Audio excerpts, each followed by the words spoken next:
Hey guys, it's Corre con Lobos here, coming at you with another YouTube video. It's been a hot minute since I've recorded or posted anything because college keeps taking up all my time, as well as my home life getting rougher. We're not here to talk about that though. We're talking about cool stuff today.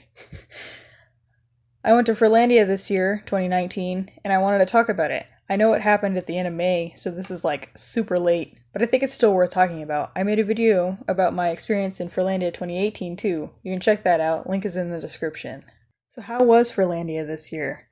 Overall, it was pretty good. This year was the first year I got a hotel room to stay at the con the whole time, instead of relying on public transit, which made the days really long, but my time at the con very short. I used transit for Furlandia 2016, and my partner and I only went 2 days because the bus out of my town doesn't even run on Sundays.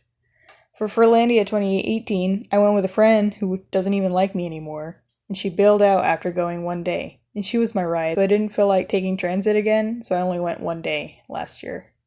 This year, though, my partner, Joof, and I got a hotel room at the hotel next to the convention hotel. I'd say ours was better, because they had a huge free breakfast spread every morning. I'd be lying if I didn't say that was the best part of the convention for me. I was having trouble sleeping, and I was having back pain and mobility issues for most of the convention, so a lot of the memory is kind of hazy. There weren't really any panels I was interested in, and I didn't really have the money to buy a ton of stuff from the artist alley and the dealer's den. It was cool to meet Soren, the YouTuber, and I was briefly in his live vlog that he was doing when I came up to hug him, but I'm so short you can only see the top of my head.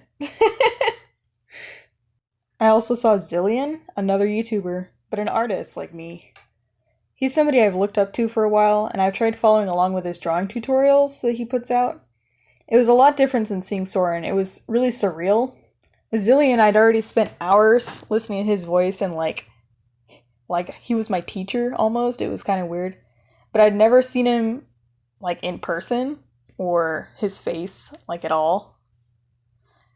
So when I saw his suit, which I recognized off of Twitter, I got like really, really nervous and I got a hug, but I also just started crying. Like really hard. I couldn't even control it. And he was like really worried about me. He was just like, hey, "Are you okay? Are you crying? What's wrong?" And I was like, "I can't believe you're real." That's all I could say. I was just like, "I can't believe you're real." Like, and he was really nice. He hugged me again. It was just really emotional the whole time. I saw him all over the con at later times, but I felt too awkward to say anything else after I just like cried a lot. There was a while where me and my partner and one of my friends, we were sitting outside of the rave at some of the empty tables, and he came and sat down by himself, but he was pretty close to us. We pointed him out to our non-furry friend as covertly as we could, but maybe he heard us talking. He wasn't that far away. He seemed a little bummed out. I'm not really sure about what. Maybe it was that he was by himself, or maybe he was just fatigued from socializing.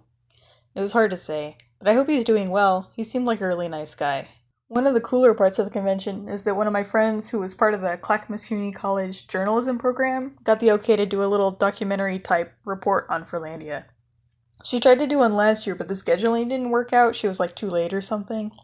This year she was there with her cameras and mics, and she was absorbing everything the con had to offer with my partner and I as guides. She even interviewed us both and a few other key people at the convention, like the moms of furries. The video she ended up producing will be in the description if you want to bear witness to my ugly mug. She was a little bit converted. I drew her a pug because she really likes pugs as an anthro to represent her, and she ended up getting a commission near the end of the convention, so she's a little bit converted. She was really excited about it. It's nice to open up more people into the fandom. Overall, the convention was pretty good, even if I didn't really care for the panels. I still want to be an artist in the dealer's den at some point, but I don't know if I'll actually be going to Furlandia 2020, because my living situation is going to be shaken up, but hopefully I'll be able to. It was a lot of fun, and I met some really cool people. If you like this video, leave a like and a comment down below on what you think. Did you also go to Furlandia this year? Or any furry convention? How was it? If you like content like this, feel free to subscribe or check me out on Twitter at artcore. My commissions are always open, and you could get art from me at any time at a relatively low price. I'll see you next time.